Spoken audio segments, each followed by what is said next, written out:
Okay, so we're ready to kick off the second session. Our first speaker is Rachel Manekin, who is Associate Professor of Jewish Studies at the University of Maryland. She is the author of The Jews of Galicia and the Austrian Constitution, The Beginnings of Modern Jewish Politics, which was published in Jerusalem in 2015. And she has also published many books and chapters and scholarly articles on Jewish social, cultural, and political life in Galicia.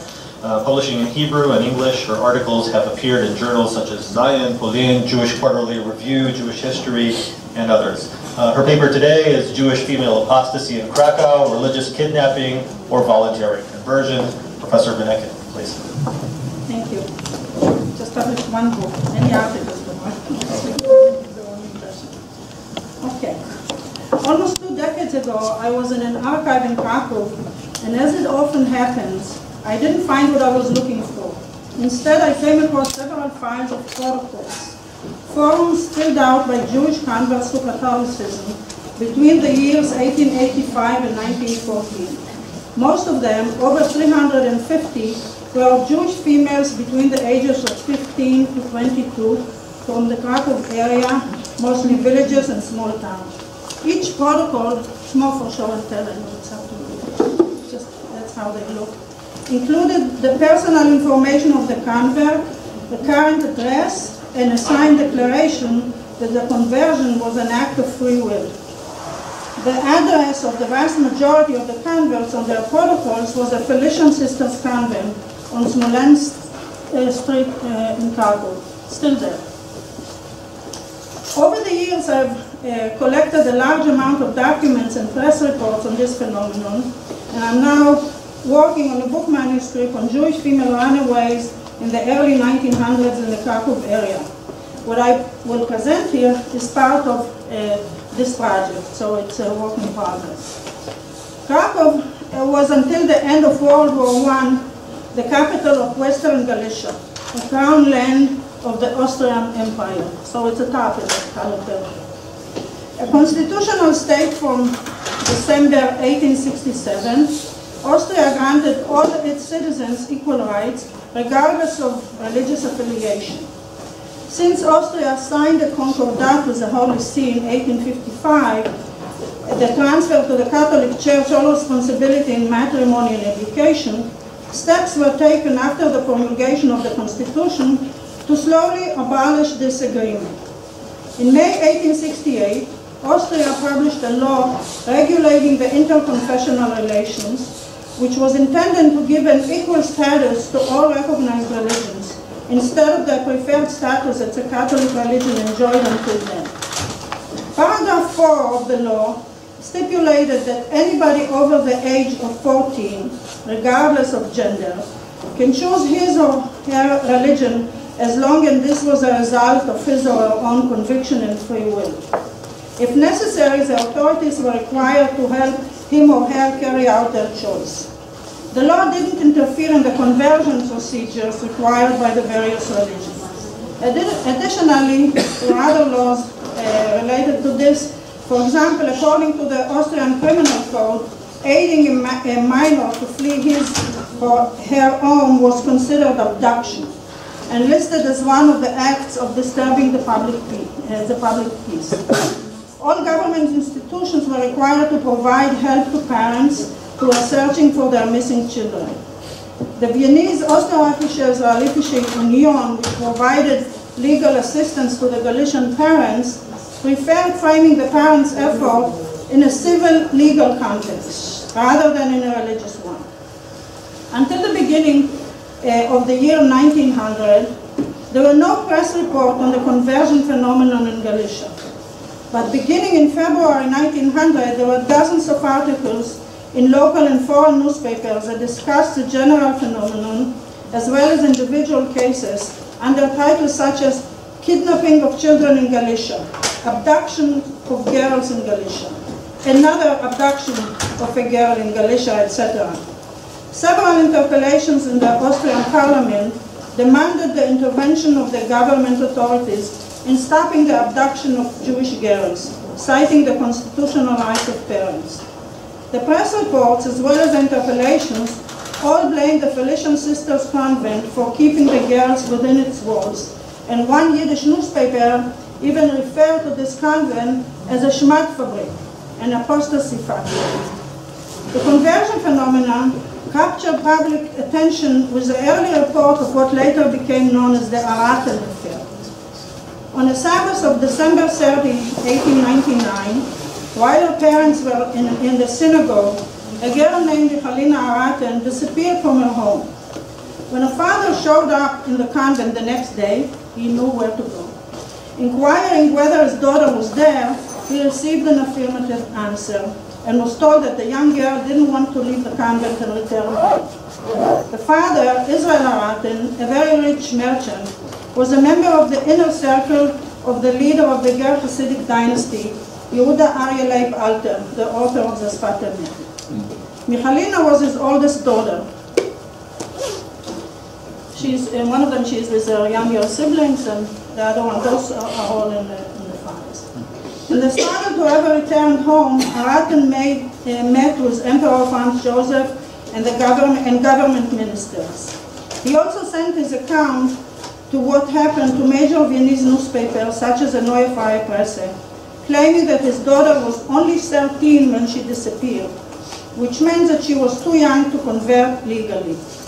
Reports about the sensational story appeared in almost every newspaper in the Austrian Empire, so in Hungary, in the Bohemia, Moravia, and so on, creating a public thirst for more news on the case.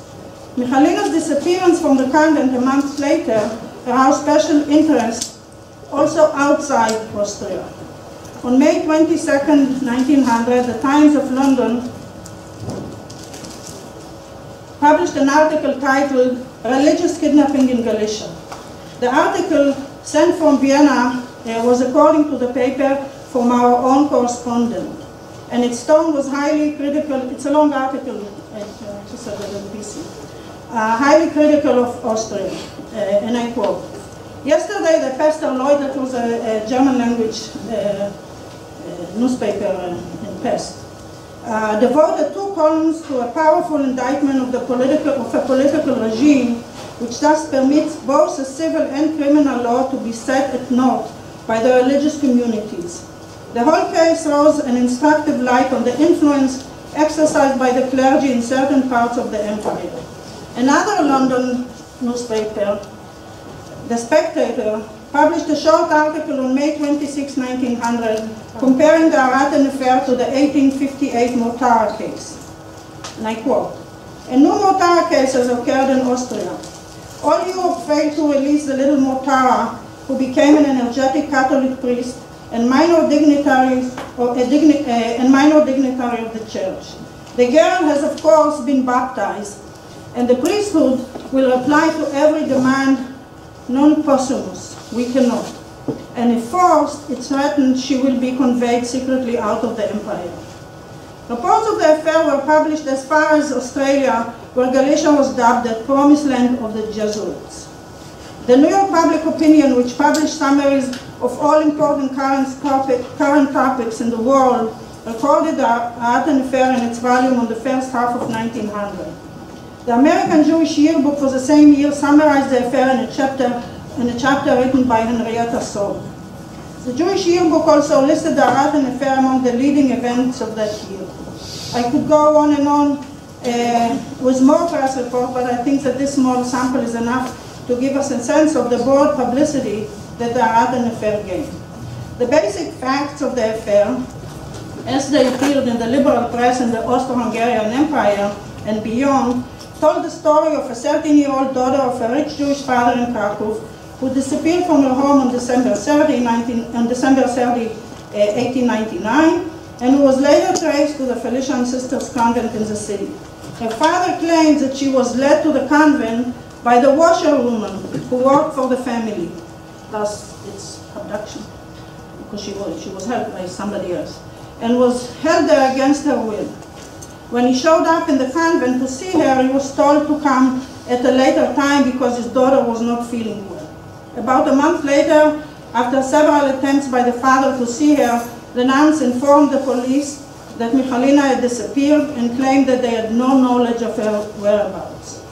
Despite the father's meeting with several government ministers and his audience with the emperor, Michalina was not located. In his despair, the father offered money for information on where she might be, and that is how he learned that she was kept on transferring from one convent to the next. He passed this information to the police, which opened an investigation, but to no avail. His complaint to the authorities initiated a criminal investigation by the Krakow court, but it too failed to find out where Michalina might be. One of the major points to be investigated was Michalina's age when she entered the convent. The father, as reported in the press, claimed that his daughter would be 14 only in May 27, 1900, which if true, would mean that the convent had clearly violated the law in admitting her. But the problem lay in verifying his daughter's date of birth. Michalina was born in the Lodz or Łódź area in Congress, Poland, then part of Imperial Russia. And the parents had not registered her birth at the time. The Ratten moved to Krakow just 5 years before. And in Imperial Russia, a father who had not registered the birth of his daughter could call witnesses to give testimony concerning the birth even years later. And this testimony was filed in the civil registration office and considered valid. Ratten provided a testimony in which witnesses claimed on May 12, 1899, so just a few months before she disappeared, that they remembered that the girl was born on May 27, 1886 in Tushin, Łódź district. That would mean that at the time of her admittance to the convent, she was only 13 years and 7 months old. The many reports in the liberal press did not mention that Israel Ratten was a Hasidic Jew, nor did they raise any questions concerning these allegations. They provided no information about the girl herself, nor did they make any attempts to find out more about the story from neighbors or friends, Jews or Poles. In researching the case, I visited several archives and uncovered the court file, the police file, and the correspondence between the different authorities in Vienna and in Krakow. The picture that emerges from the material is quite different from the father's version of the events. Let me begin with the most legally significant element of the case, Michalina's age. Based on several testimonies and other documents, one concludes that Michalina's age was 15 and not 13. Thus, her admission to the convent was legal, provided that it was voluntary. Several considerations led to the conclusion that the father, once he learned about the legal significance of his daughter's age, falsely claimed, and you can't blame him, that she was younger than 14. The Krakow court suspected that the birth certificate, or rather the protocol of the testimony regarding her age, provided by the father, was forged. The reason for their suspicion were testimonies of people who knew Michalina, as well as the doctors who were sent by the father to the convent to check her health, because the convent kept on saying that he can see her, she doesn't feel well, and so on. All insisted that she looked at least 15 years old or 16. According to the police, when her father first reported her disappearance, he himself gave her age as 15 years old. The press report contained many details about the father's effort, but failed to provide any information about the girl. No doubt because nothing had been provided by Israel Ratten, and for good reasons.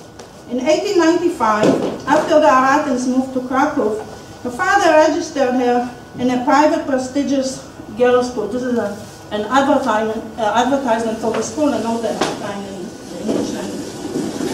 The school, which advertised itself as you see, English school for young ladies, taught among other subjects, sciences and so on, German, French, and English, in addition to Polish.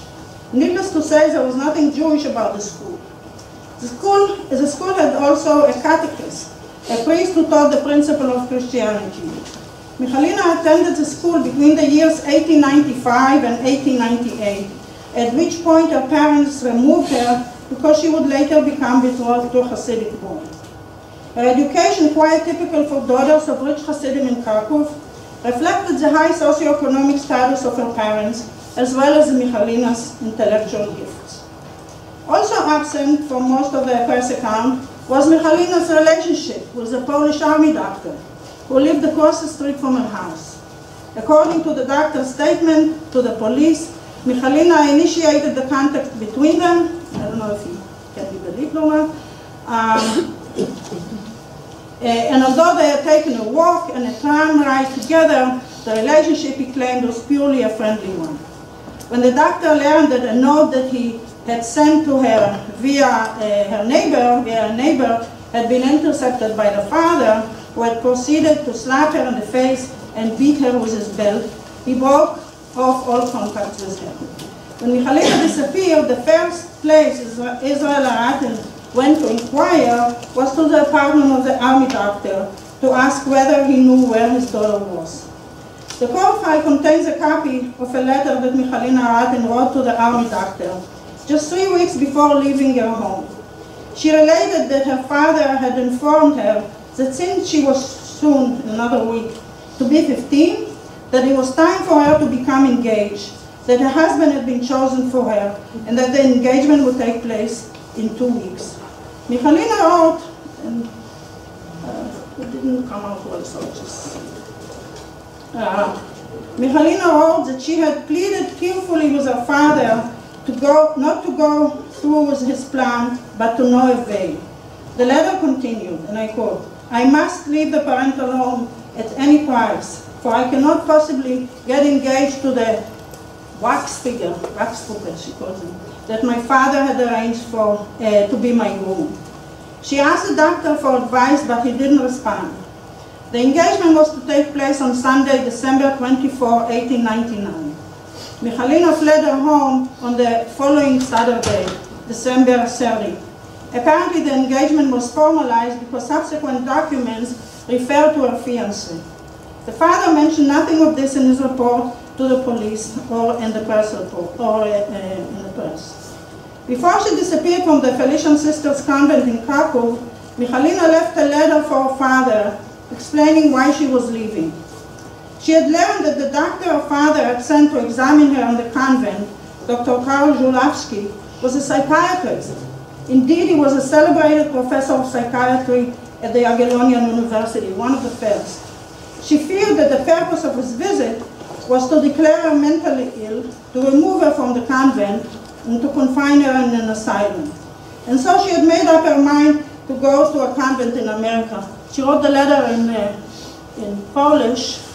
You see here, she signed here, so nobody could open it. The father didn't want to take the letter. She writes, "The dear God himself gave me that advice in saying, over there, nothing bad will happen to you, and I will guide you to the purpose of your journey." She said she was going to America. "Dear Father, when you will receive this letter, I will no longer be in the convent, but in a place where you will never be able to reach me." She said further that even the nuns didn't know where she was planning to go, and ended her letter saying, "I'm still your devoted daughter, Michalina Aratin. I commend you to the Lord God and wish for you that the Lord Jesus watch over you and protect you." Of course, we don't know if she wrote it alone or the nuns. In short, despite the father's claim, which served as a basis for most of the press reports, Michalina Aratin was not a 13-and-a-half-year-old child lured away by a Gentile domestic and kidnapped by the church. She ran away voluntarily to the Felician convent at age 15 because of the match her father had arranged for her. The story was not an atypical one in Krakow during this period. Most daughters in Krakow surroundings were educated in Polish schools that were predominantly Catholic. Attending such a school for several years opened a new social and cultural world for Michalina, which she apparently found more appealing than the world to which her family belonged and to which she would be confined. The Order of the Felician Sisters published its own account of the story 3 decades later in a history volume that the convent published. This is just for show and tell. And I'm reading a little from their own history, which they published in 1929. Around the year 1898, it should be 99, they made a mistake, an incident occurred that unnerved people throughout what was then Galicia, and even people abroad.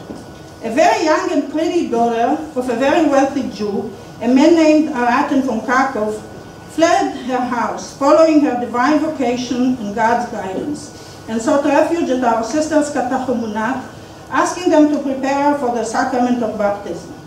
The parents embarked on the dynamic search for her and with the police assistance. And I'm skipping a little. Meanwhile, in the evening, sisters escorted Ms. Aratin, covered in camouflage clothes, to Kristinov, that's like 30 kilometers east of Krakow, and hid her there, where she stayed inside and didn't take even one step outside of the building. The plot was orchestrated in such a confidential manner that beside the sisters who escorted her, nobody knew where Ms. Aratin was hiding, neither even the gatekeeper sister nor the mother superior of the Felician Committee. When asked, they would honestly confess they didn't have any knowledge on the subject. I skip a little more. After the search in the Felician convent proved futile, the search for her in all the other convents in Kharkov, as well as outside the city, but all of these efforts remained fruitless. Meanwhile, the talented young lady was preparing herself for her upcoming baptism in Kristinov, and soon afterwards she became a Christian. At the same time, two of the sisters were about to leave for America, so they took the neophyte with them on the trip, arranging for her to stay at a religious boarding school in Belgium, to finish her studies, and to, by the way, he also, Motara, also got to Belgium, I don't know if there's a connection, to forge her Catholic faith. After a few years, she married the landowner in Poznan. End quote. This tale inadvertently convicts the Felician sisters of violating the law on multiple counts. Since although Michalina was of age to change her religion, she still was a minor, age of minority. 14 was the age of religious minority, but 24 was the regular age of minority. And subject to parental authority. Moreover, moving Michalina out of the Felician Sisters convent constituted a violation of the law, even if she gave her consent, since her residence in the second convent or the fact of her conversion were not notified in a protocol or anything to the appropriate authorities. The Felician sister may not have known where Michalina was hiding outside the country, but they certainly knew the identities of the sisters who had taken her out of the convent. Why were the Polish Galician authorities unable to locate Michalina? While it is clear from the different archival files that they investigated hundreds of witnesses, the whole operation was slow and lacked urgency. The Bishop of Kharkov, angry at the father's effort to criminalize the convent by citing her age as 13, refused to provide any help in the case. Moreover, as a state prosecutor in Kharkov wrote to the Viennese imperial authorities, all classes of the local Catholic population were convinced that the baptism of Jewish girls who gave their consent to it was not only legal, but it would grant the girl salvation. And so they didn't support their return to their parents. In conclusion, I will cite a paragraph from an unsigned review of Berta Pappenheim's book, Zur Judenfrage in Galizien, which appeared in a Jewish Viennese, the review appeared in a Jewish Viennese newspaper in July 1900, while the Aratin case was still in the news. In her book, Berta Pappenheim criticized the Baron Hirsch Foundation for establishing Jewish schools in Galicia for boys and not for girls, who were left unschooled and ignorant. That's Pappenheim, according to Pappenheim, with predictable result. And I quote from her book, if a pupil of the foundation schools remains in the country and establishes a family with a wife under the spell of Hasidism, who remains in the grip of an absolute ignorance and lack of culture, then the laborious sowing of the school will certainly yield meager fruits. Pappenheim assumed that educated boys from the Baron Hirsch schools would be mismatched with the unschooled and ignorant Hasidic women. The reviewer pointed out that the opposite was true. Imagine, a girl who has enjoyed a school education for many years has become acquainted with a different life than that in her parental home, and so reading modern books, has been made acquainted with modern ideas. And there are masses of such girls nowadays in Galicia. Such a girl is tied to a young savage infinitely beneath her, of terrifying appearance, tongue-tied, with no manners, and so on, for her entire life. The consequences are not hard to gauge. From time to time, a cry of distress reaches public attention. From time to time, such an unfortunate creature escapes into the bosom of the church, which willingly receives her. At this point, you may be asking, why do Hasidic communities send their daughters to public or finishing school? Since 1869, Austrian law required all parents, mandatory education law, to send their children to school. Unlike their sons, most Galician Jewish Orthodox parents send their daughters to predominantly Polish Catholic schools, public or private, thus raising a new generation of educated Jewish females that shared very little in common with their mothers or with their prospective grooms. While most girls found ways to reconcile traditional values with their modern education, or at least learn to accept bifurcated existence, hundreds of girls refused to follow the traditional path, especially when it came to their marriage option. Where could they have gone to escape? In their flight to the convent, some may have been motivated by genuine religious reasons, given the Catholic atmosphere of the school and the education they had received there. But the convent also provided a safe haven, far from the parents' home. The Felician Sisters Convent was the only convent in the area in which there was a catechumenate, and girls who wished to be accepted were provided, in addition to baptism preparation classes, with room and board for several months. At the turn of the century, there were Jewish girls living there at almost any given time. The story of female apostates in Krakow, including that of Helena Ratten, should be understood not as a story of abduction by the church, but rather of the failure of the Jewish community, including the Hasidic community, to educate and indoctrinate its daughters in its values. The crisis of women from Hasidic families like Helena Ratten, with the attendant publicity, ultimately led to the founding of the first Bes Yaakov school in Krakow, the story for another day. Thank you.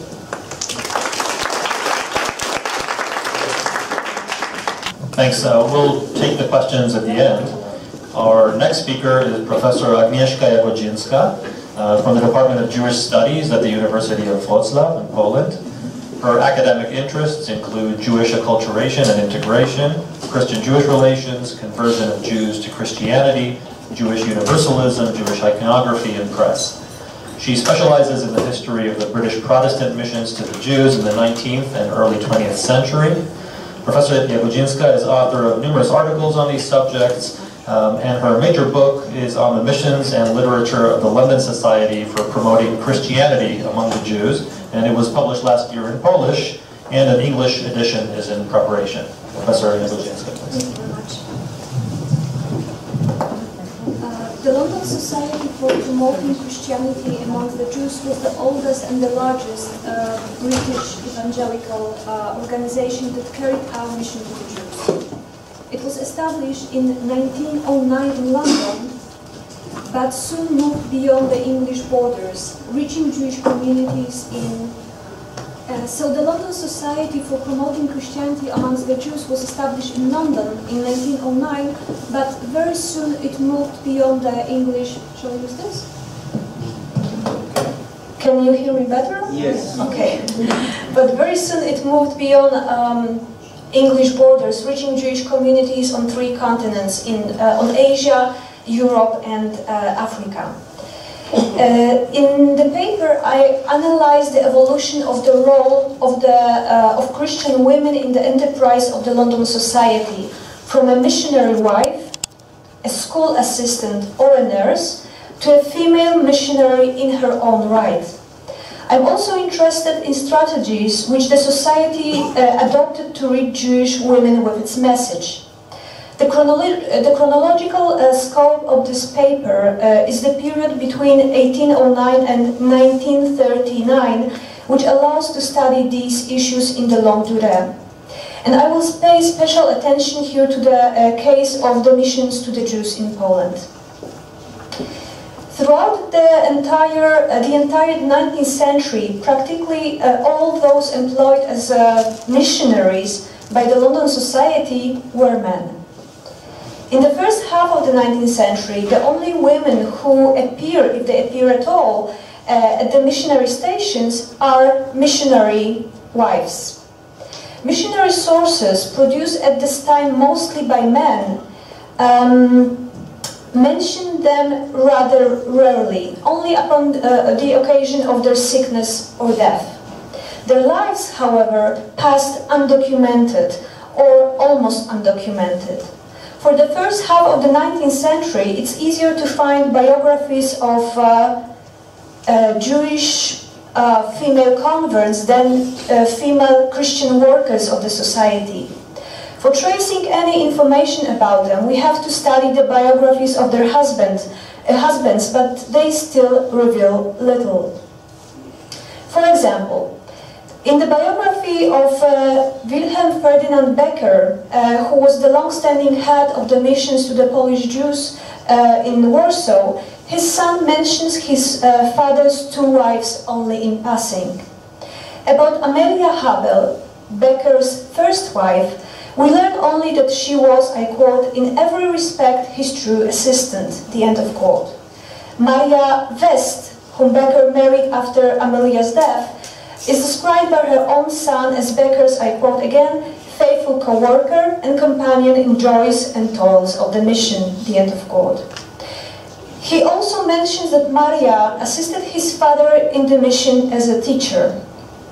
There's only one particular fragment in the Becker's biography that tellingly describes the lot of the missionary wife. I quote, "Although the family was dear to Becker, he never stopped taking care of his mission. When during some walk he encountered an opportunity to preach gospel, his companion, meaning his wife, had to go back home alone or wait patiently for her husband to be able to proceed." The end of quote. Clearly, according to this testimony, Becker's obligation of a missionary came before those of a husband.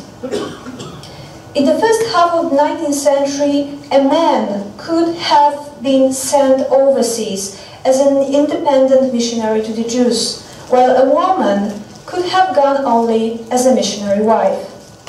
Such strategy complied with a broader trend visible in the recruitment policies of other British Protestant missionary organizations to the so-called heathens, which at this time still frowned upon sending single women to what was called evangelical labor overseas. As a literary scholar, Valentine Cunningham explained, I quote, "Missionary was a male noun. It denoted a male actor, male action, male sphere of service." The end of quote.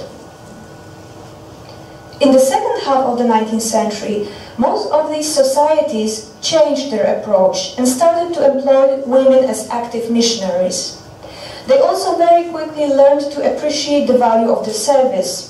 Around the year 19, there were already more female than male missionaries in the English evangelical societies. And here in the slide you have a book reporting their or narrating their adventures. However, in the field of the so-called Jewish missions, meaning missions to the Jews, carried out under the auspices of the London Society, this was not the case. What were the reasons?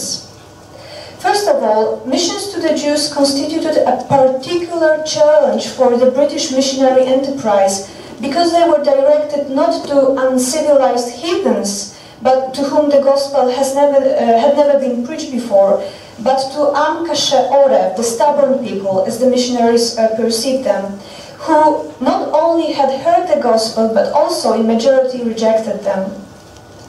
For this reason, Jewish missions, again meaning missions to the Jews, had the most intellectual and polemical character. Missionaries had to be well read not only in the Christian apologetical literature, but also familiar with Jewish texts in order to engage in serious religious debates with their Jewish interlocutors. This required years of intensive studies and, at least in theory, a good command of Jewish languages. Such learned character of the expected Christian-Jewish encounter shaped a specific model of Jewish missions, which in the 19th century were male-led and mostly male-oriented in their character. Women were found unfit for such missionary encounters. This caused marginalization of both Christian women as independent missionaries and Jewish women as potential missionary targets. It doesn't mean, of course, that women were totally absent from the missionary enterprise of the London Society. From the very beginning of its functioning, the Society strongly depended on the work. Although for many decades they were deprived of the chance for the active employment as official missionaries, British Protestant women supported missions to the Jews logistically, financially, and spiritually. The scope of women's engagement into the work of the London Society depended on their personal abilities, wealth, and social status. Women organized various charity and relief actions, collected funds, distributed periodicals and the literature of the London Society, coordinated work of Sunday schools, and promoted the idea of what was called the evangelization of Jews. In later decades, the London Society employed women as headmasters and teachers, assistants in school for the Jewish and non-Jewish children, nurses in medical missions, coordinators of its youth organization, authors or editors of some of its periodicals. The first women whom we find registered in the official employment records of the Society appeared there only in 1860s, mainly in the connection to the missionary station in Jerusalem, where they worked among local Jewesses. But still, they were not missionaries. The woman who was for the first time officially referred to as a missionary was Mrs. Reynolds, who from 1870 spent 17 years working among the Jewesses of London, visiting them, distributing Bibles, or teaching evening courses for poor Jewish children in the so-called rag schools. It is interesting that William Gidney, a secretary and a historian of the London Society, mentions who her father was, Sir David James Hamilton Dixon, and her husband, Reverend James Jubilee Reynolds, but does not find it worthwhile to record her first name. So despite being called a missionary, Mrs. Reynolds is commemorated in the official history of the London Society as yet another missionary wife. Only thanks to other sources, she can be identified as Anne Rose Honor Reynolds de Domo Dixon. We have to wait another 40 years for a fully fledged female missionary to appear. Her story is quite remarkable because it challenged the dominantly male missionary discourse of the Society quite by a coincidence. Dora Louise Pankhurst was born in 1881. Before she was recruited by the London Society, she had some experience in education and childcare. She spoke English and French, but upon the commencement of her missionary service, she was expected to begin learning Russian, German, Polish, and Yiddish. In 1912, together with Mary Williams, she was sent to work in Warsaw. Mary Williams dropped out quite soon, while Pankhurst stayed in Poland with a few years interval during the First World War till 1930. Her duties in Warsaw included regular visits paid to the local converts to support them spiritually and to Jewish homes, conversation with Jews and Jewesses who came to the missionary house, and with those met in the public space of the city. Sale and distribution of missionary literature, religious instruction to Jewish women and girls who wished to be baptized.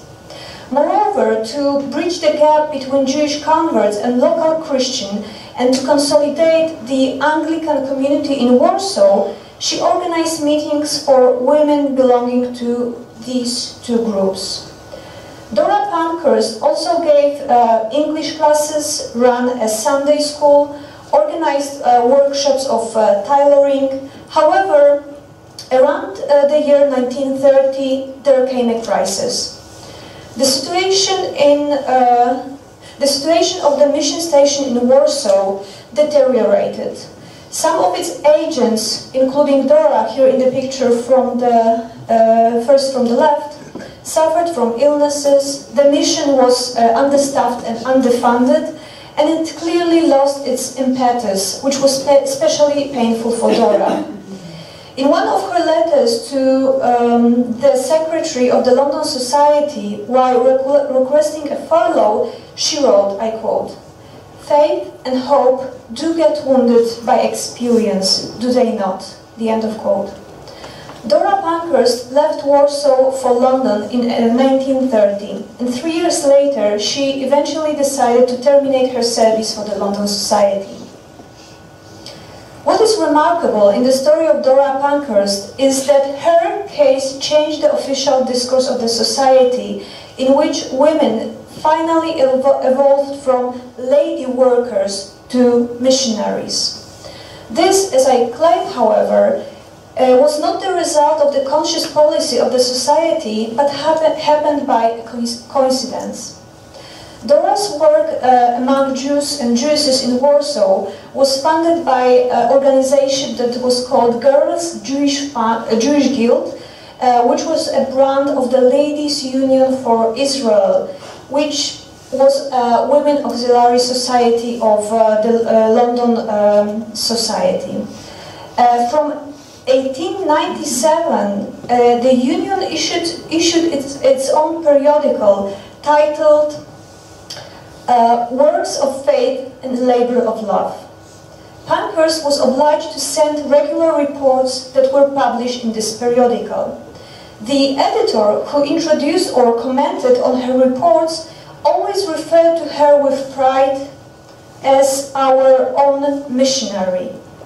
However, in 1913, due to financial cuts in the already strained budget of the society, the publication of this separate periodical for women was cancelled. To compensate for the cancellation, the society gave the union and the guild a column in another periodical of the society, Jewish Missionary Intelligence, which was intended for a general public of the supporters of the London Society. Dora Pankhurst kept sending her reports from Poland, which were now published in the women's column in the general periodical. The term missionary, which the column consistently used to refer to her, entered the general discourse of the periodical, and from there the discourse of the society. The change was not only in the language, it brought a new perspective on the role of women in the missionary field and recognition of a woman as a missionary in her own right. The fact that it happened so late in comparison to other British evangelical missions is, in my opinion, yet another argument about predominantly male character of the mission to the Jews. This character influenced not only the terms of engagement of women in the missions of the London Society, but also those women who were supposed to get evangelized.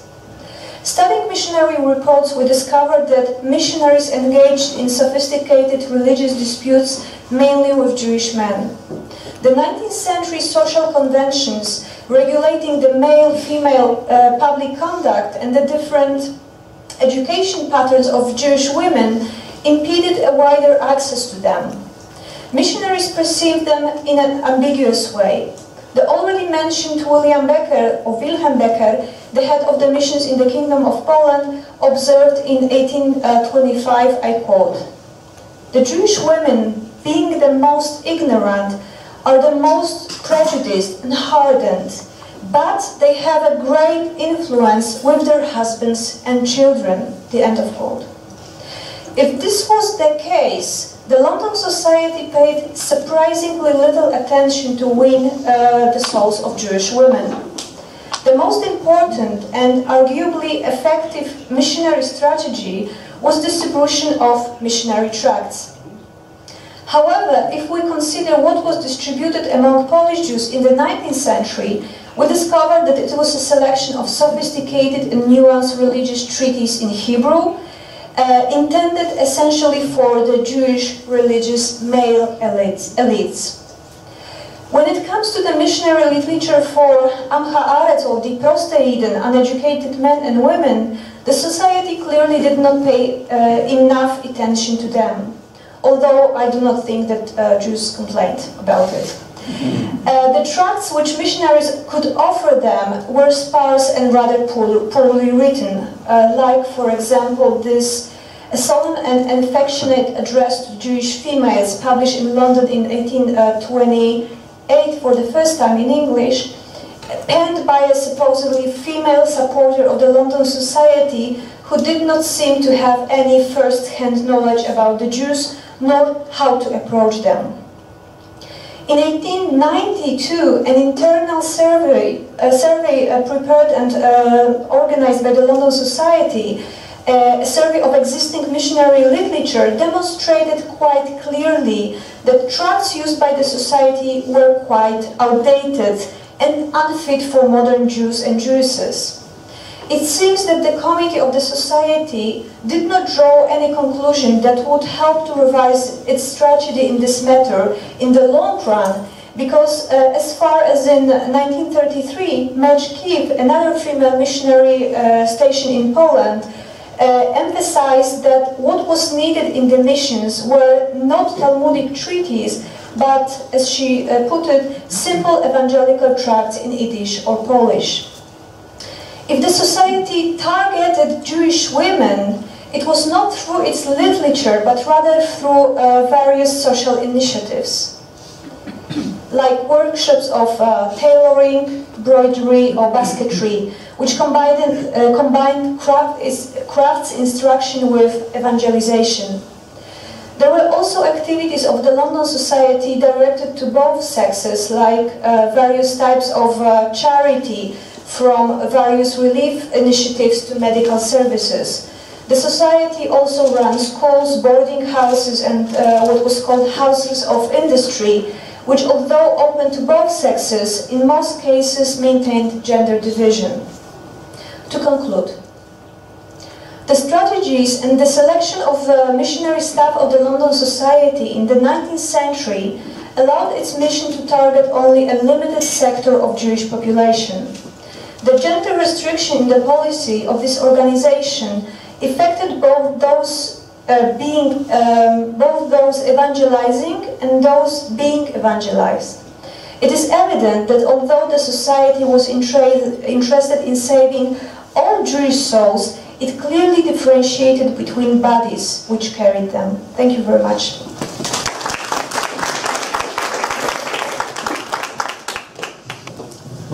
Thank you. Our final speaker is Nadia Beider, who is a PhD student at the Hebrew University in Jerusalem. The title of her doctorate is Religious Switching and its Effect on Religious Commitment, Political Orientation, and Social Networks. She takes a quantitative approach based on data from the Pew Religious Landscape Survey in the USA and the Pew Survey on Religion in Israel, entitled Israel's Religiously Divided Society. She also works as a research assistant at the Institute for Contemporary Jewry, and today she will speak about conversion in contemporary America. Please. Thank you. Okay, thanks. So I'm going to speak about conversion in contemporary. Can you hear me?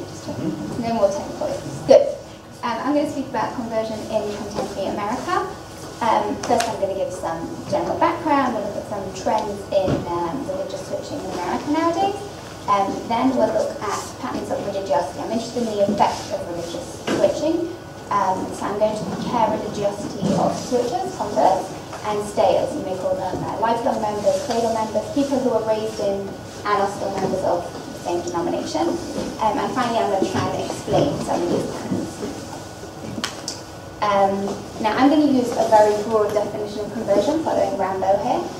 I'm going to include a number of phenomena. So, classical conversion.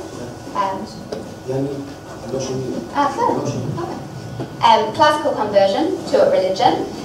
Denominational switching. So, in the American context, we're talking, for example, between evangelical Protestant, mainline Protestant, the historically black Protestant tradition, and also moving out of organized religion entirely.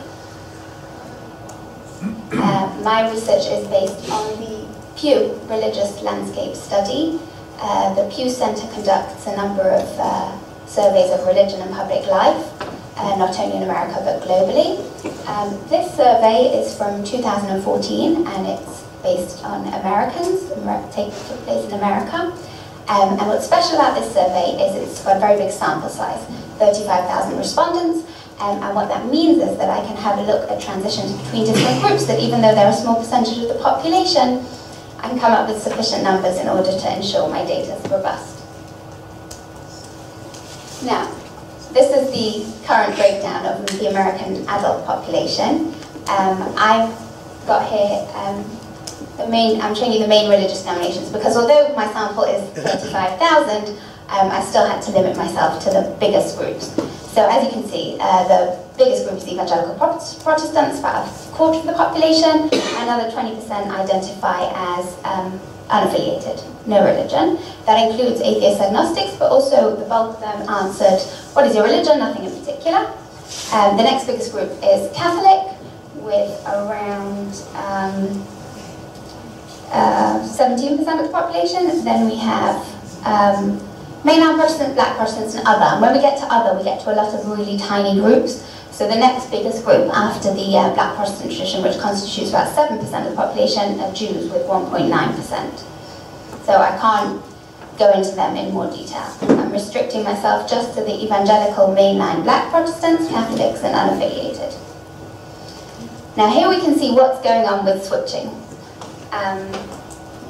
So we can see the first thing to note is that about 40% of Americans identify themselves as switchers. That is, they were asked, what was your religion when you were a child, and what is your religion now, and they gave a different response. So of this majority that are stayers, the first thing to note is that I've slightly overestimated them here, for two main reasons. Number one is that there are people who are kind of return switchers, if we can borrow the idea of return migration, so they're kind of return switchers. They say were raised Catholic, as an example. At some point in their life they were unaffiliated, and now they're Catholic again. These people don't come up in this survey. This survey they appear as stayers. But I know from the 2007 Religious Landscape Survey, where there was a follow-up survey on conversion, that although this group exists, it's not numerically going to change this map tremendously. The second group that appear as stayers, but you might quibble with my definition, are those people who have shifted denominationally between quite small denominational differences. So Pew has organized for me very kindly all the different American Protestant denominations into three main categories: evangelical Protestant, mainline Protestant, and the historically black Protestant tradition. But there are people who switch, say within mainline Protestantism, they may have been raised Episcopalian and now they're Presbyterian. They just appear as lifelong mainline, because I wouldn't say that such a switch is dramatic enough to be relevant to what I'm studying. So, what is the main direction of travel in American religious life? So we can see the most common switch is a switch to no religion. People were raised with a religion and now they have none. That's 18% of the total population. Another kind of 10% have switched to evangelical Protestantism. 7% have switched to mainline Protestantism, only 2% to Catholic, and then very small switches to other groups. If we want to look at the flip side of this, we can look at retention rates. And what we see is that retention rates vary dramatically by denomination. From about a third of those raised Jehovah's Witness remain Jehovah's Witness in adulthood, Buddhists also have quite a low retention rate, but Buddhists are an interesting category in America because you have two distinct groups of Buddhists with distinct patterns. One obviously being immigrants or children of immigrants from Asia, and the second being white Americans who've converted all their children. But what's interesting about retention is that there's no obvious pattern going from evangelical fundamentalists, something like that, to liberal. That's not the obvious pattern. You can see that within Protestantism quite clearly. Mainline Protestant has much lower retention rate than evangelical and black, but across the denominations that's not the pattern. The pattern seems to be more like this. If we look at the four groups with the highest retention rates, black Protestants, Jews, Muslims and Hindus, it seems to me that where you have a very strong overlap between ethnic and religious identity, then the two form a kind of, they buttress each other and form a kind of double barrier that's harder to cross, and conversely attract very few converts also to them, those groups. The other thing to note here is that unlike in England, for instance, where we say unaffiliated is very sticky. So Linda Woodhead uses that term a lot. She says, for instance, 95% of people in England who grew up without a religion stay without a religion in adulthood. You can see for America we're talking just about half. No, just over half, although the rates are rising over time. And now, if we want to get a picture of how things are shifting, another way of looking at it is how people were raised and what they are now. So the biggest change is among Catholics. They were, if you look at Americans, you ask them how were you raised, the biggest single group were raised Catholics. This has a lot to do with immigration, obviously. But only 20% of those people still identify as Catholics. So they've suffered the greatest losses. If you look at evangelical Protestants, they've kind of held steady there. They've got fairly high retention rates and also attract quite a lot of converts. Unaffiliated is the big growth story. They've attracted a tremendous number of people. Mainline Protestants, although what you see is a small decline, they've actually hemorrhaged numbers, but they've attracted quite a lot. But what's interesting here is that the decades when they were successful in attracting converts have passed. So this is more a phenomenon of several decades ago, and switching to mainline Protestantism is much in decline now. And black Protestants are pretty much held steady. As we said, they've got quite a high retention rate. Now, what I'm interested in is looking at what happens after the switch. What religious behaviour is like after the switch. So I'm lucky enough today to be standing in a room full of people who are experts on conversion, but I only kind of take an approach of sociology of religion. And within the field of sociology of religion, there's a very strong consensus on this matter. There's a kind of Pauline assumption of conversion, that kind of model. It's considered to be a radical break with the past, it's unidirectional, and the assumption is that anybody who converts, even using this broad sociological expression of conversion, is more zealous than those who have always been in the denomination. The assumption is these people have made an active choice. They've not just sat and remained in a denomination. These people were looking for something and this meets their needs, and therefore when they've switched into this new congregation, this new denomination, we expect, and a lot of previous research has shown, that they are more religiously committed. So what I did was I ran a multivariate analysis. So I wanted to see all other things being equal. So I controlled for gender, age, marital status, ethnicity, education and income. These are all things that are known to influence religiosity. And I want to compare people who've joined a religion, people who've joined a denomination, with people who've been members their entire life. And so here are the results. I chose 4 standard classic indicators of religiosity. We have attendance at religious services, prayer just outside religious services, how important religion is in their life, and belief. In the Pew survey, belief is asked like this. They say, do you believe in God or a higher power? And then they're asked to grade their level of belief. So it goes, all the way to absolutely certain to not so sure. So if I put all those together, I've gone from no belief in God or a higher power at all the way to absolutely certain that there is one. And my first results were generally to back up existing findings. It does look that on average most switchers are more religiously committed than lifelong members.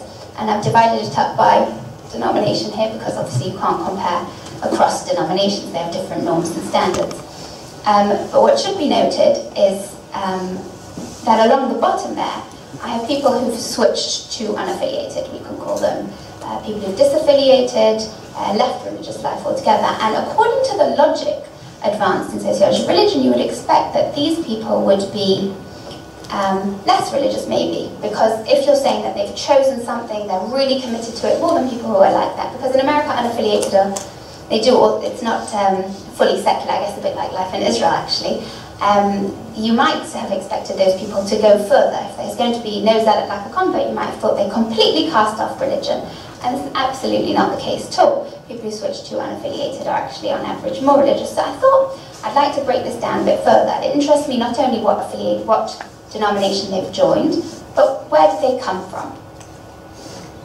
So I constructed this table. Along the top line, going vertically, I've got the denomination which they belong to currently, and going down, I've got how they were raised. What I've done is organise these based on scores of religiosity. So in this data, across many surveys, evangelical Protestants, black Protestants score very highly on religious observances and beliefs, and it goes all the way down to unaffiliated, who obviously score the lowest. And these black squares are the people who I'm comparing to. These are the lifelong members, so they're my reference group. I don't have numbers for them, but I'm comparing all the time relative to them. So the first thing to say is it's clearly not emphatic that there's a very strong pattern of what happens to people who convert, because on average, these are the non-statistically significant. So there isn't a very big difference. Across a load of different transitions, really this kind of very strong, dogmatic, we all agree this is always what happens is clearly not the case. But then if we break it down, what happens in the ones where we do see a difference? So the first thing to say is that those raised unaffiliated, who've joined evangelical Protestantism, black Protestantism, Catholicism, mainline Protestant, doesn't matter what they've joined, they are less observant or believe less than your average member of that congregation. And what it seems to me is people don't, this concept of a switch as being a total break with the past, which is so insisted upon in sociology of religion, so that you almost feel that the professors or the people conducting the research are the gatekeepers. If they find that this isn't the case, they say, well, hang on, these people aren't converts, we'll give them another name. They kind of spend time relabeling them, they're something else. I say, this is what people identify as, this is what they've done, but they feel free, they feel that they're happy to take this aspect, or maybe not even consciously, but they are taking this aspect of their past. They grew up without religion, and when they enter a religion, they're not as observant as is the norm. The other thing to note is I've highlighted in purple, first we had all the Moors in blue, but I've highlighted in purple, this is something very much in common about all of these. All of these are attendance, because I had to make 4 little squares just to make it so you could see it all. These squares all represent attendance. And I think you can say that for attendance, it's very clear that when people join a denomination, there's a strong tendency to attend the religious services more. This makes a lot of sense. This is how they integrate into the new community, but this is also very public, and it's used a lot in the research because it's also quite easily available data. It's a very public way of showing I am a real part of this community, I'm a member in good standing, and so to show, maybe to emphasize that they belong there, they tend to attend more. The other thing that we should know also is my data is based on self-reporting. So maybe what's going on here is that converts just say they go to church more. I can't answer that right now. Now, we're left with all these other cases where people are, converts, switchers are more religious than the norm, the denomination that they've joined.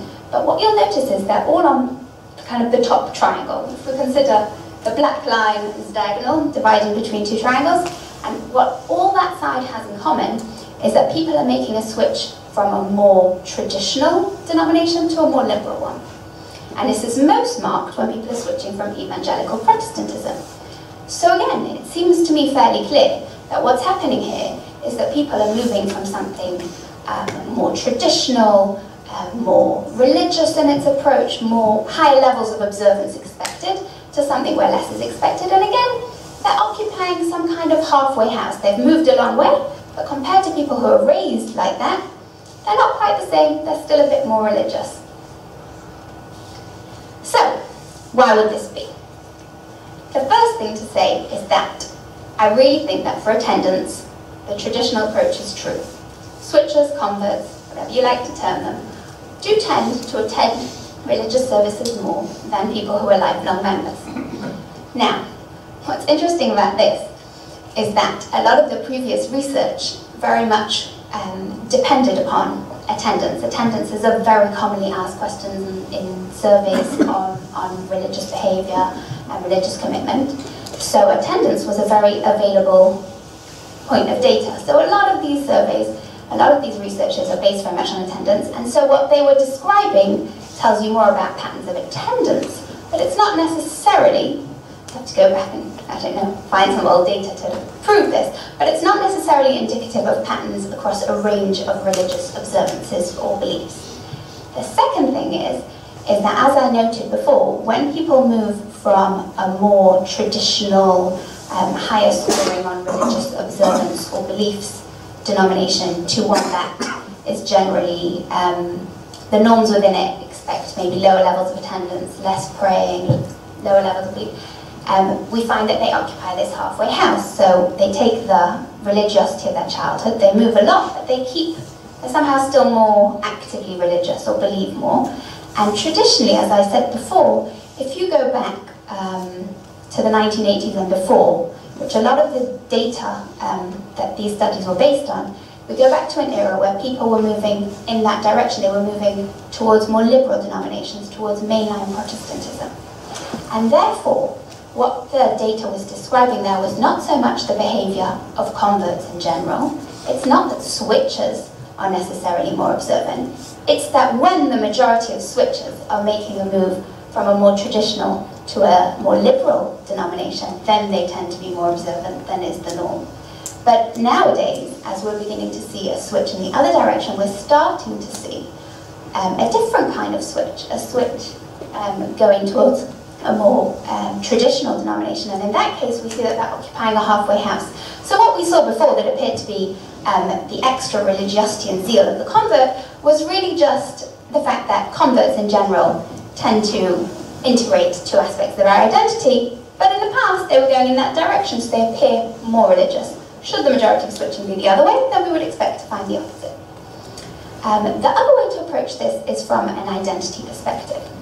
So if we consider construction of identity in a modern, Western, multicultural, pluralist society, I think we would all agree that people can hold multiple identities simultaneously.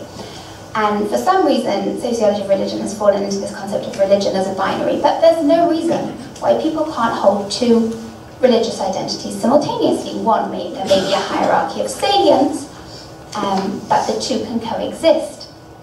The other thing that we see is that there's a tremendous number of homes in which, for instance, you have people marrying people from a different religious denomination.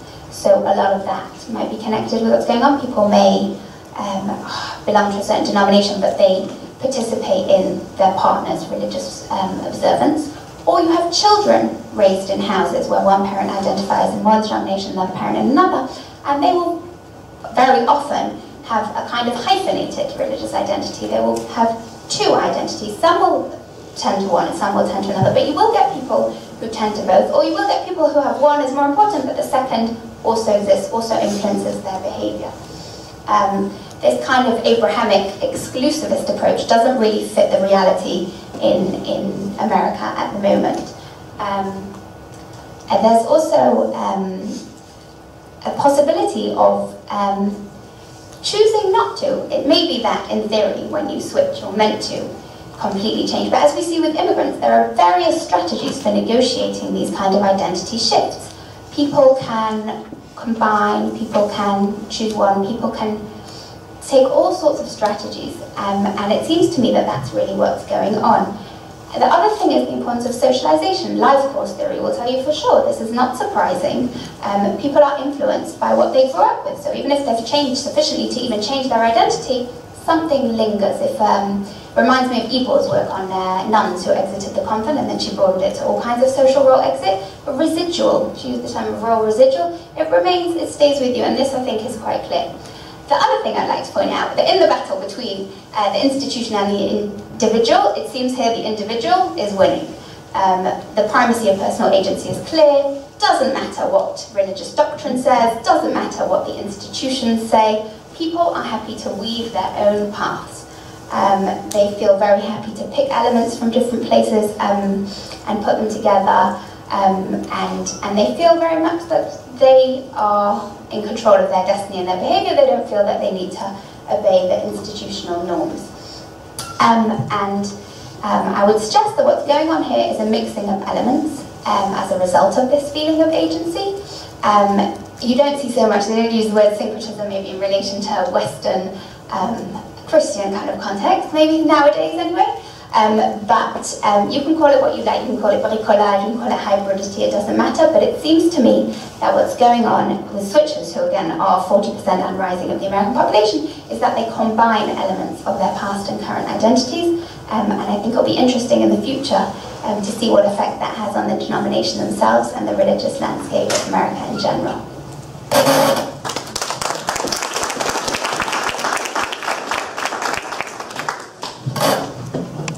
Thank you. Our respondent Sophie Kohler received her PhD in 2010 at the Ben-Gurion University of the Negev, and her thesis was titled Housing Conditions of the Jews in Prussia from 1671 to 1780. She is currently a research fellow at the Jacques Loeb Center for the History and Philosophy of the Life Sciences at Ben-Gurion University of the Negev. And her research interests are Jewish history of day-to-day life, with an emphasis on the role of Jewish women in society and Jewish identity in early modern day-to-day life, and today's Jewish, which means biological and or theological, identity politics. Please. I don't have yes. Thank you very much for the very highly stimulating 3 talks. While the first 2 papers took a gendered approach to the history of conversion, not only in making women visible, but also in relating to the religious and the social norms that formed the framework of their lives in a different way than with their male contemporaries. The third talk transported us from Europe to America, and from the 19th or earlier 20th century to the 21st. And most importantly, into a world where arguably that is characterized by the dwindling power of religious institutions, and that is characterized and marked by the setting of personal religious choice. As we heard, multiple religious identities can be constructed individually. But nevertheless, although they seem to be very far apart, the papers, I think, a synthesis is possible, and I think it can open up new questions and can be very fruitful. So I tried this, and I start within the order of the talks. We heard from Professor Manekin. I just quote your paper again because I found it so fascinating what you're saying here. She said, unlike their sons, most Galician Jewish Orthodox parents sent their daughters to predominantly Polish Catholic schools, public or private, thus raising a new generation of educated Jewish females that shared very little in common with their mothers or with their prospective grooms.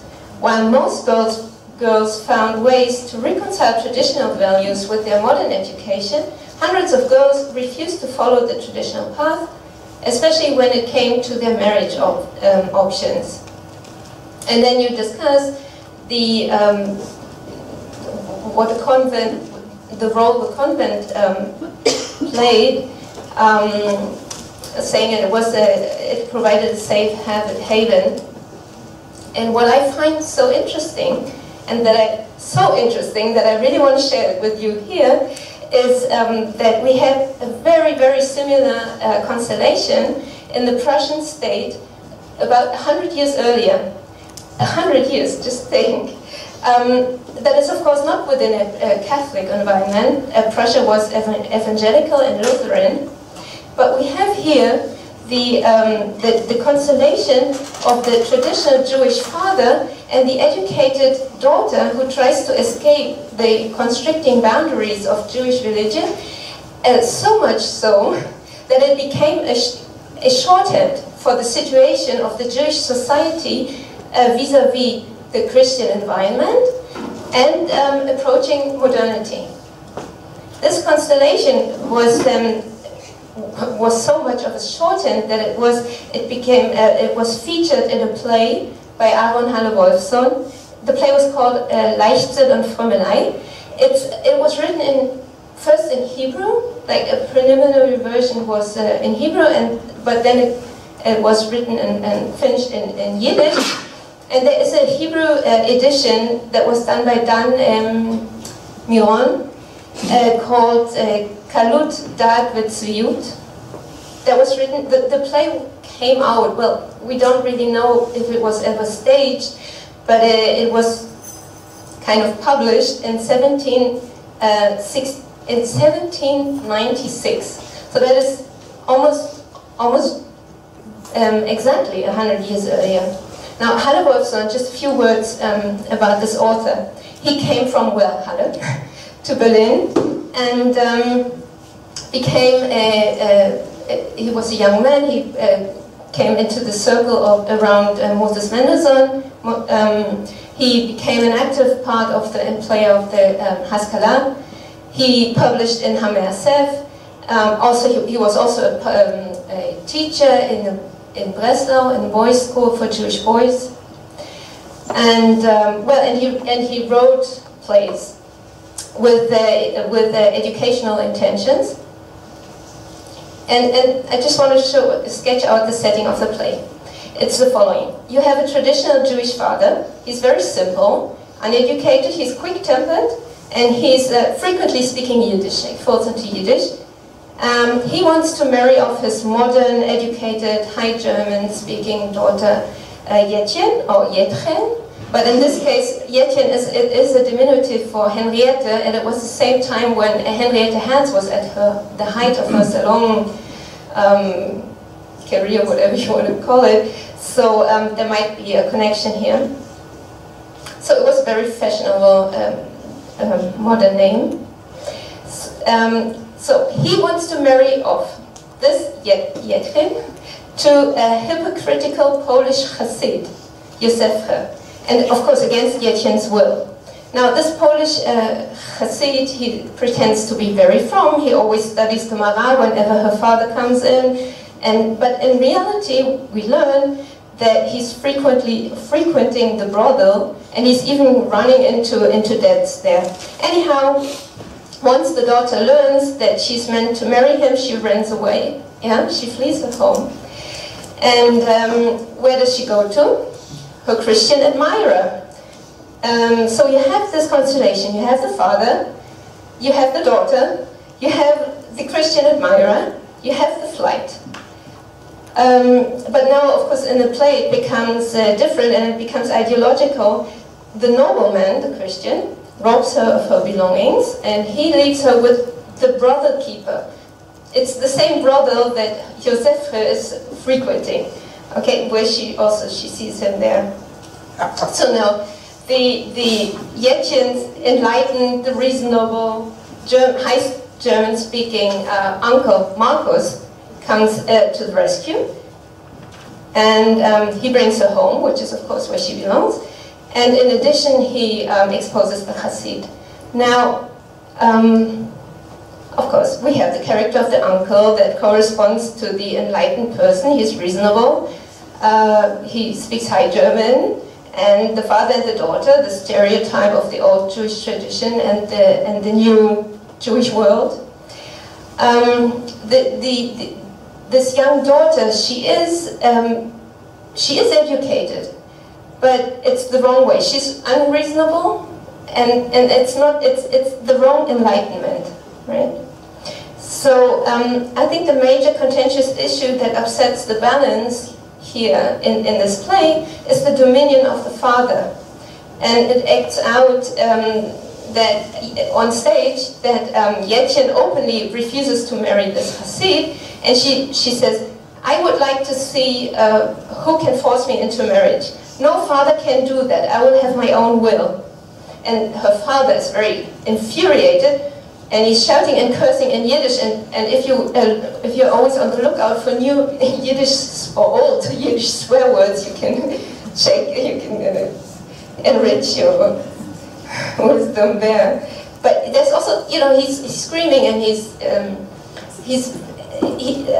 verbally, what do you call it, verbally abusive. So you have also this. It was so striking. You also have this abusive power of the father. And then of course the uncle comes, clears the stage. Everybody is he quiets everybody down, and then Jätjen says to herself, "Is a father allowed to do everything he wants? Then I do not want to have a father anymore." So for Halle Wolfson, of course, enlightenment and reason brings the Judaism back into an ideal balance. And what I found interesting is that for him, apparently, the daughter's education is not so much the root of the problem, because education is also part of the solution. And here, in real-life Poland, 100 years later, we see this very similar pattern to my mind. And we learned that it was, I think, in the critical review of Pappenheim that that point to the same constellation, if I got this right, that starts off with modern education of girls from traditional households. So by comparison, one might be tempted to say that modern education had the big impact on the attempt to break away from Jewish tradition. And the actual content of Christianity within this education is something that I think we can't put the finger on, but I'm leave this open. And my question is also, we heard that other newspapers diverted the attention to an alleged kidnapping. Now, was that a conscious step by fellow Jews to divert attention from the inner Jewish problem, or is it really safe to say that the case of Motara was still so vivid in their minds and in the collective memory, actually? Anyhow, for Michalina, the way to modernity and to personal freedom went through Christianity. And it is interesting to see how Agnieszka Jagodzińska highlights this gendered attitude towards both the missionaries and the ones that were converted or were supposed to be converted through missionary work. We learned that on the one hand, the role of women within the missionary society changed over time, from being only the wife of a missionary to a full-fledged missionary in her own right. And on the other hand, when it came to Jewish missions, this was no longer the case. And because of the special way that the Jews were addressed. So we learned that the missionary strategy was twofold. Men were given sophisticated and nuanced religious treatises in Hebrew.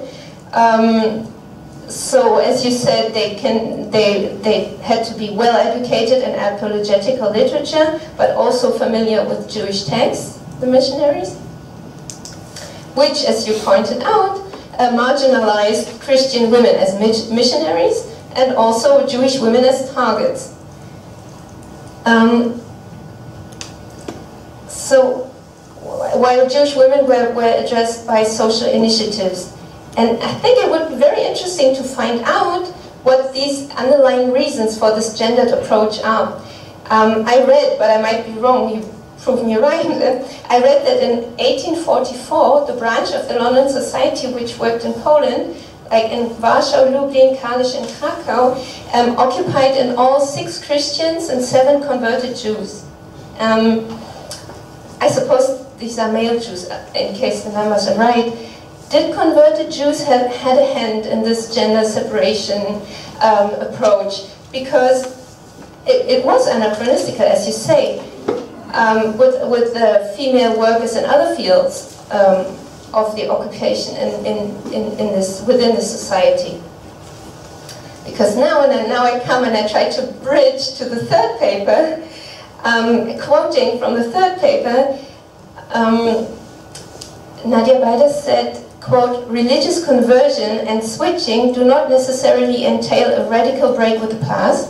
Rather, past identities and practices inform current ones to some extent."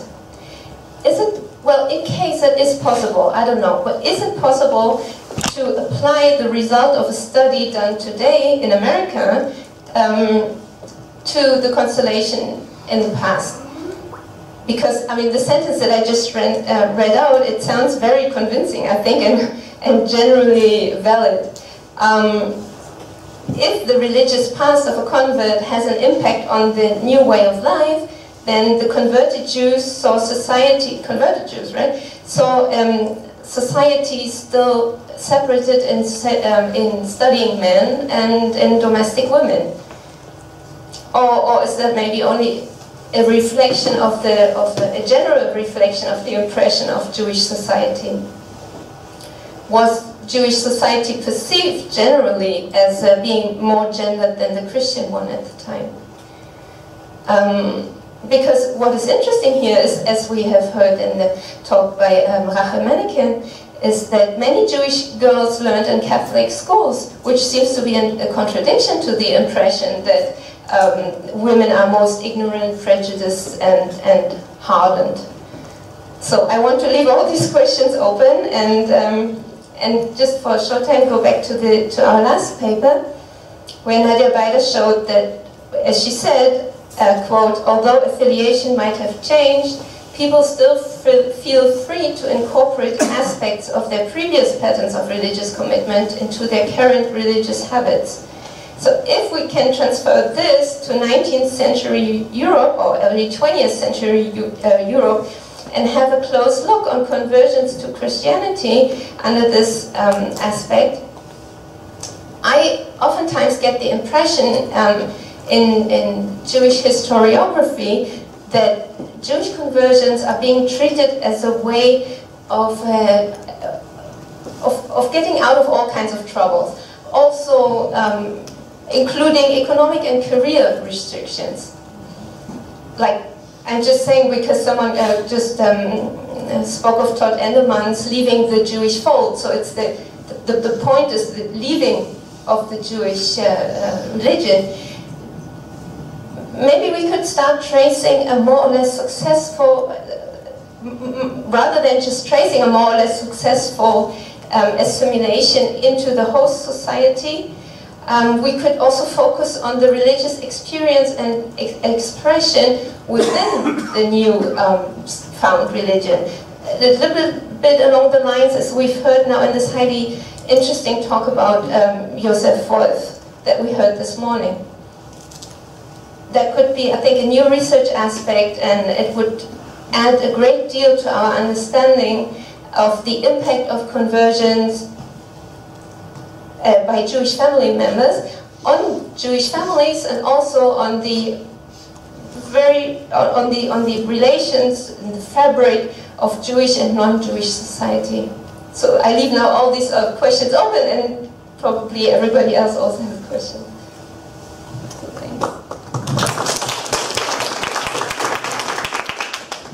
So we'll move to the responses to the response.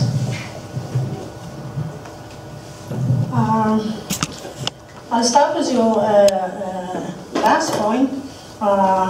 Apparently, Helena was very religious Jewish. Before her conversion, according to one of the reports in the press, she would always say the blessing before and after. And in that letter that I mentioned that she wrote to the doctor, whether it was her lover or not, she says that she wanted to throw herself outside of the window, but God saved her.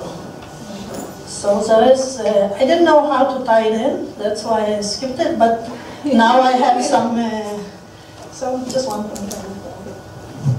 Thank you very much for your comment. I think that, yes, Jewish converts did contribute even further to the gender division in the missions of the London Society. You mentioned the case of the Polish missions, missions to the Jews in Poland in the first half of the 19th century. So we have institutions like the House of Industry when Jews are employed after their conversion, for example, but all these converts are male converts. And the case of missionaries knowing Jewish texts and Jewish languages is the case very often of simply Jewish converts turned to be missionaries. So we have another aspect of this gender differentiation. There was no convert who became a missionary, or a female convert who became a missionary, maybe from one exception, but it's still not clear. We don't have much evidence supporting this case. So yeah, thank you.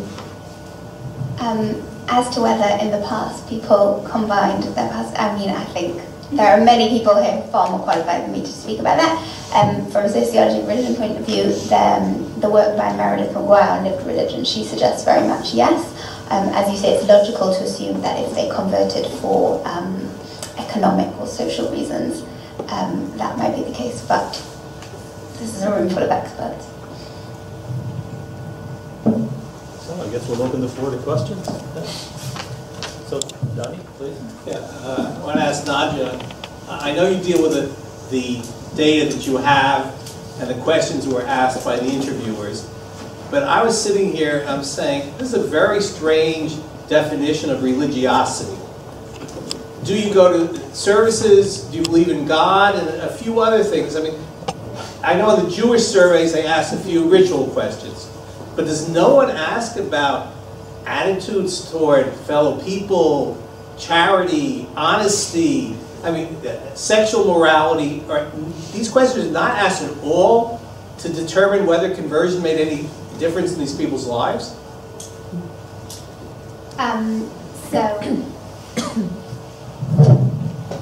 It always interests me when I meet people from other fields, because this is always a bone of contention. The classic survey indicators are clearly not how people conceive of religion. To your specific question, when they asked about their attitude to charity, attitudes to other people, honesty, no such question. Sexual morality, there is a little bit about gay marriage, but I feel like that's more to do with the there are also questions on politics, so it sort of appears more in that section. But it tells you a lot about, I guess, about the conception of religion that stands behind the survey and all, many, many years of surveys like this. Related to that, I was also wondering about the definition of religion that the Pew study uses, because I was thinking of Rupert Knoblau, who talks about his book is called Toward a Spiritual Society, and he says, even though now many people are not members of established religious institutions, they are very spiritual. And I think this large group of unaffiliated, as you said, leaves behind a big question mark. So I'm wondering if in the study there is anything about, related to this question, more like spirituality practices and also other motivations. For example, if this is based on self-reporting, but if they would also use data from official membership in churches, and then if in the US there is such a thing as church tax, which could also be a motivation to move out of the official membership.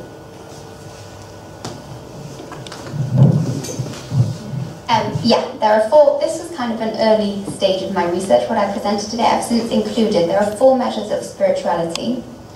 I can't remember them off the top of my head. 4 questions that measure spirituality. And it's interesting because I thought that that's where the unaffiliated are going to show that they, this whole spiritual but not religious. And it just follows the same pattern. It goes along with traditional religiosity, so people who switch, it's exactly the same basically as people who switch to unaffiliated from religion are more spiritual, and not that you find great higher levels of spirituality. It literally goes across the religious continuum. Thank you very much. Nadia, thank you for your presentation. My question is about the terms. At some point you said that some denominations you discussed are traditional, some are liberal. Do you consider this dichotomy to be a useful instrument for analysis? you're right. It used to be that we grouped, for instance, Protestant denominations along a spectrum that was defined on that axis, and now they've kind of gone to a different, slightly different definitions inside different definitional borders. You're right, the terms are tricky. I was just trying to make a case from a denomination in which the expected norms, what's typical in that denomination is more religious observance and more belief, and saying religion is more important. So I guess I would say more religious, but I was trying to avoid saying that, which I guess is your point. Because, you know, what do you say, someone's, I don't know, it's a tricky way of defining it, but I was just trying to make the point that it's the combination of the two in the halfway house. But you're right, the terms are very problematic here.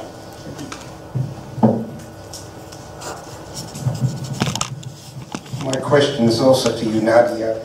I mean, and I simply think it's a continuation of the previous three questions. I mean, you seem to accept this methodology, and you've, how shall I put it, swallowed it hook, line and sinker. Now, it seems from these type of questions that are being asked, and from, you know, just common opinion, the academics may not think so because that's what they can ask questions instead of it. But, you know, surely perhaps it shows that there's something wrong with the methodology, the whole setup, the whole climate, you know. It seems to me that many of your findings are counterintuitive and very hard to believe, especially amongst you know, the people in the different groups. Perhaps they're not well enough defined. Perhaps you've got to redefine them. I take that on board. I tend to find that there is merit in large-scale surveys. I also understand that qualitative, this is where, you know, we would have our dream combination of quantitative and qualitative, and I'm working on finding that and trying to reach that somehow. I take on board what you're saying, but I have an awful lot of supporting evidence from a range of different things. If you just think of things that were kind of unthinkable maybe 70 years ago, Jews is a very, very good example because they seem in America to kind of mix tremendously different religions. So if you think of Christmaka, Christmas tree, you know, you ask people, do you attend the synagogue and do you also attend, you know, not Jewish services? So I'm saying, I take on board totally what you're saying, but I'm also saying I see a lot of supporting evidence, but I think you're right. There could be other methods that could help uncover more of the story. Olga? I have a question for both. No, wait, Olga. Olga first. Sorry. I wanted to ask something to Professor Manekin. First of all, I want to say it was a big, you were speaking and I was thinking, oh my God, if we only had the first half of your lecture, which is what happens in many historical cases, we would know story number A, and then you brought a story number B, and kind of teaches us how to be humble and not always think the story is what we heard or read in the first place. But I wanted to ask you, and I don't know how many other cases of teenagers or liminal aged converts you looked into, but you mentioned the age 14. Can you say something about what would have happened if a young woman was 12, 13, 11? Would she be sent back home? Would there be a different kind of treatment for such a young lady who is knowledgeable to say what she wants, but on the other hand, not legally aged to convert? Thank you. How about you first? In the beginning, I thought, oh, I have this story. And it really taught me that there's so many, and without going into, you know, it's not a postmodern, but you just come across more and more sources, and everybody lies, and everybody has, so it's, my problem now is bringing everything together and which narrative to present, so that's my major. About the age 14, that was the legal age for conversion. I'm not aware of anybody of a younger age. Of course, if the convent would admit somebody who's younger than 14, they wouldn't be able to fill out the protocol, which was also a requirement of the law and so on. So they would, transgress multiple laws. I'm not aware of any younger girls who tried doing that. But you asked me before if I have other cases. So what I have, luckily, those parents who went to court, we have the court files with they have the voices of the women. In the press, you don't have. So I have a court case of a young woman. She was 18 when she ran away. She is from a village. And we think of a village girl, and apparently her parents sent her to school in the closest town. She wrote letters to her parents in Yiddish, so we know that she knew how to write Yiddish, not only to read, so her parents probably taught her. So I have several cases like this because of the court records, and what I like in the court records, as I said, because you get the voices of the neighbors, hardly any voices of the mothers. The mothers are always, Michalina's mother, she's sick, she can't even give a testimony, she just keeps on crying the whole time. It's the daughter and the father. And we also have a lot of, not a lot, we have several literary works from the period, and it's always the daughter, including by non-Jewish writer, like The Wedding by Rustiansky, I don't know if it's, we have the young woman and the father. The mother is absent. And that's why I think, because it's a new generation, and the daughters have nothing in common with the mothers. So, I don't know if I answered that.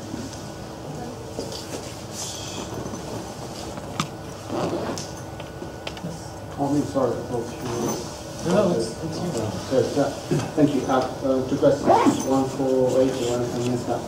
The first one for you, concerning the abstract you mentioned from the rules from Alcohol Empire. Since I'm going to speak later about this, I've seen a very similar document that is 60 years earlier. It is in Italian, but it's very, very similar to the one you mentioned. For instance, encourage us not to convert, to bring forceful conversions to Jews.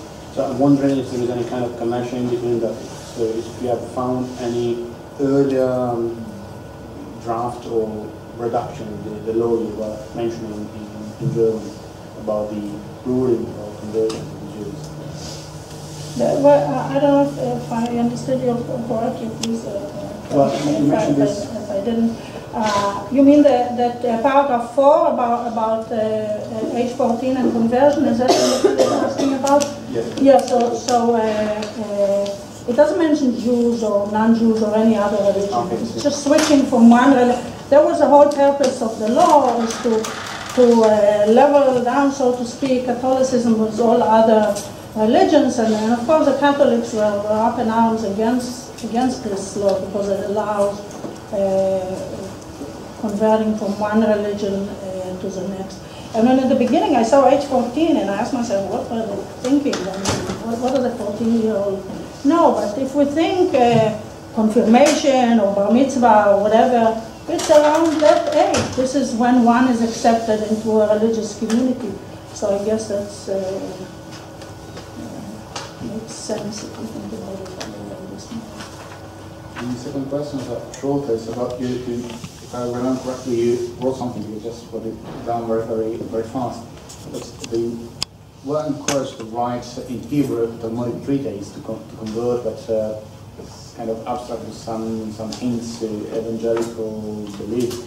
And my question would be, since it was written in Hebrew, I assume it was directed to people who could read Hebrew, possibly rabbinic elite.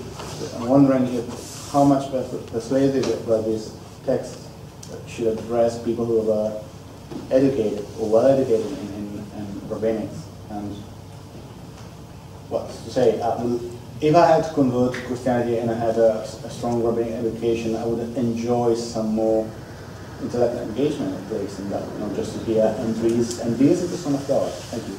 It's a little too easy. Thank you for this question. First of all, these tracts in Hebrew were very diverse. From tracts written clearly by some evangelical Christian who did not have any first or even second-hand knowledge about Jews and Judaism, and their argument in this tract was, or in parts of this tract, was based solely on Christian sources, to other types of tracts which would use some Jewish sources, or even to such tract as The Old Paths by Alexander McCall, which provoked Jewish responses from all over Europe, from different sectors, from Orthodox part of the Jewish community, from Maskilim, and it even became popular beyond the borders of Europe. So this was this first phase, I would say, of producing tracts in Hebrew, but missionaries who actually were working in the field noticed that these Hebrew treaties allow them only to access a selected or limited sector of the Jewish population, and that's why society decided to adopt a different linguistic approach, publishing tracts in Yiddish, both Western and Eastern Yiddish, and also later in local Jewish languages like Polish, German, or French, when Jews became acculturated in these countries. Thank you. Well, my question was also related to the mother, to Helena mother, and you already answered it, because it was very, her absence, I mean, was very, very loud, and so I started to imagine that she actually was happy for her daughter from running away from her father and from her fiancé who was living in Rome.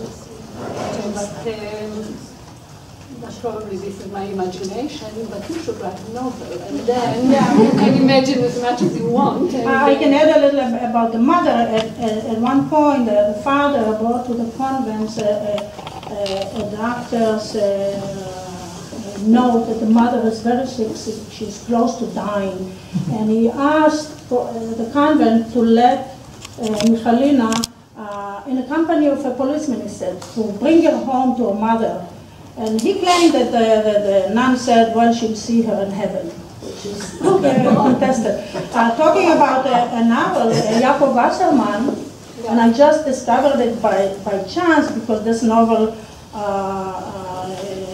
nobody has written about it. And what he does, he really cuts and pastes from the press. Including, and he situates the story in Moravia, but then he said she was transferred to Galicia, and he copies the name of the towns that the father thought she was transferred from one. So he wrote a novel about it. I made a claim years ago, before I found all the material, that Agnon Tehillah is based on these stories, that Tehillah is really modeled after the father, because there are a few lines there about Tehillah said, we took melamdim for our daughters and Polish for our sons, and Polish teachers for our daughter, and they all were so all the Coche would rave how she spoke Polish like a Pole, not like a Jew. And my claim was that she never got over the fact, because she said the daughter Hishtaga, she said, she became crazy, and yes, and she because why would a Jewish girl, which is also here. So I guess some people thought about novels. Can I just? There is a book, there's a monograph called Absent Mothers, because it's a motive. It's called Absent Mothers. Okay. But I forgot who it was. It's a while ago that I read it. Thank you. Related to conversion? And narratives, yeah. Conversion now? Yeah. It's better. I have a question for Agnieszka and Rachel. It's just a bit of a larger comparative context, whether Agnieszka, for you, the gender patterns in missionaries, if you know whether missionaries for the Jews have the same gender patterns as missionaries for other peoples, or whether there's some specific Jewish aspect of the story, or whether it's a general gender story in mission for the 19th century. And for Rachel, the same sort of context of, are we seeing young Jewish women in Poland showing, initiative or rebellion in a degree that's similar to the kind of initiative you're seeing on Christian Polish girls, or whether this is a very specific Jewish story? This was actually what I was trying to argue in my paper, that in the second half of the 19th century, in the general missions to the so-called heathens, there are women missionaries in the British evangelical missionary organization, while in the case of the missions to the Jews, they appear only named officially as missionaries in the beginning of the 20th century. I don't know if it answers your question or...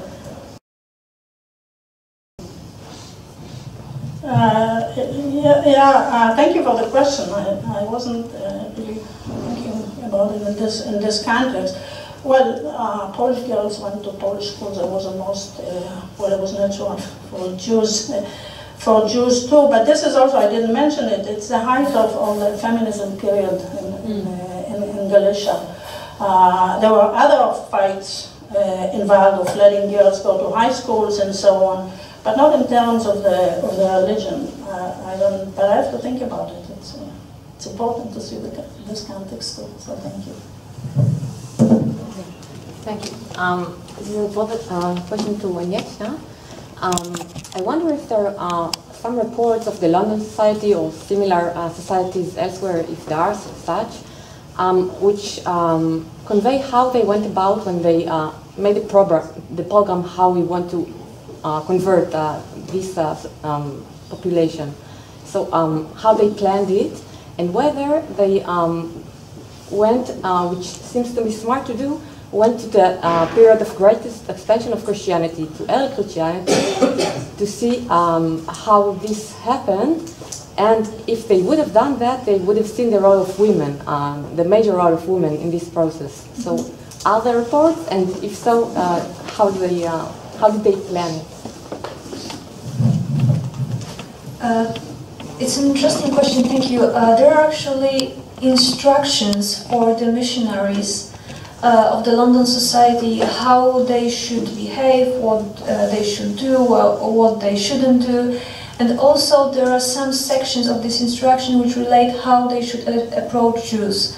But the interesting thing in this instruction, there are several editions, and analyzing them you can see how this prescriptive source really gives you information about the challenges that the missionaries encountered in the missionary field.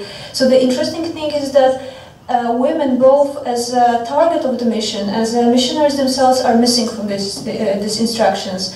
They appear in one of the latest editions only in the role of missionary wives or widows of the missionaries. So this is what we know about them. But there are no particular strategies how to approach Jewish women or how to approach Jewish men. There isn't any differentiation of this kind in this text.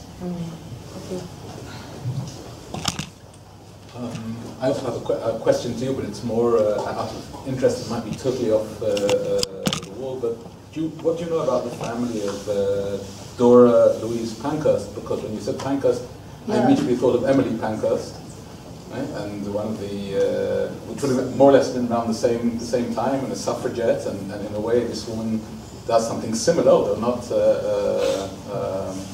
not in the same way. Are they related? I was trying, exactly because the names sound familiar, to look into their connection, but I didn't find any evidence.